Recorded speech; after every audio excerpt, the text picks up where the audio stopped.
Құрметті Нұрбал Абдулла YouTube каналының көрермендері. Бүгін біз Оңтүстік Қазақстан облысы Жамбыл орта мектебі Қазығұрт ауданы Жамбыл орта мектебіндеміз. Бүгін сіздерге осы мектептің еңбек пәнінің мұғалімі Мұса ағайымыз біздің мектебіміздегі жылыжай жайлы әңгімелеп береді. Құрметті біздің мектебіміздің кішкене ғана шағын жылыжайы.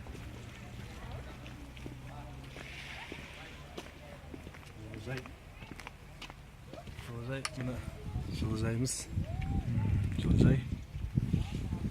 Кіріңіздер. Бұл жылыжайымыз март айында құрылған. Март айында құрылып, көлеңкесі жабылып, апрельдің 22-сінен бастап осы байраңдар егілді көшеттер. Мынау 5-ші сыныптың оқушылары. Апрельдің бірінен ғой? Апрельдің бірінен, апрельдің бірінен бастап 20 күнде болды, я? 20 күнде дайын болды şu байраңымыз.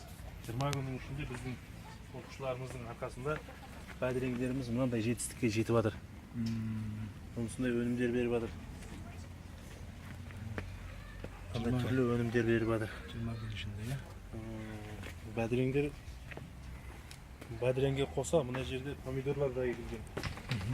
Помидордың 3 түрі егілген. Бірінші түрі, екінші түрі. Бұл енді күзге шейін салатын түрі. Анау розовый помидор.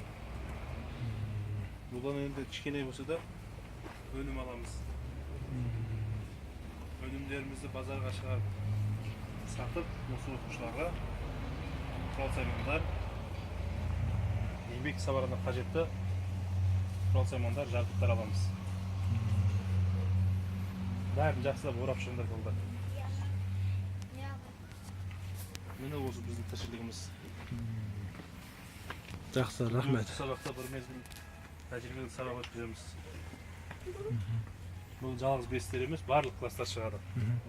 Жалпы жылыжайға құруға қанша қаражат кетті? Жалпы жылыжайға құруға енді көлеңкесінің өзі 45 метр. 45 метр кетті. Көлеңкені 950 теңгеден Акбар базарынан алдық енді. Жылда осы мектептің арқасында жалғыз технология пән мұғалімдерін емес, жалпы мектептің арқасында. Мектептің ортадан жинап берді осы жылыжайға, соған көлеңке алдық. Мына материал енді материалдардың барлығы өзіміздің мектептен шықты. Өзіміздің мектептен жаңағы кіші қызметкерлер құрастырып, осы жерде сваркілеп, бәрін каркастарын тоқып істеп берді сол кісілерге рахмет. Жақсы, рахмет.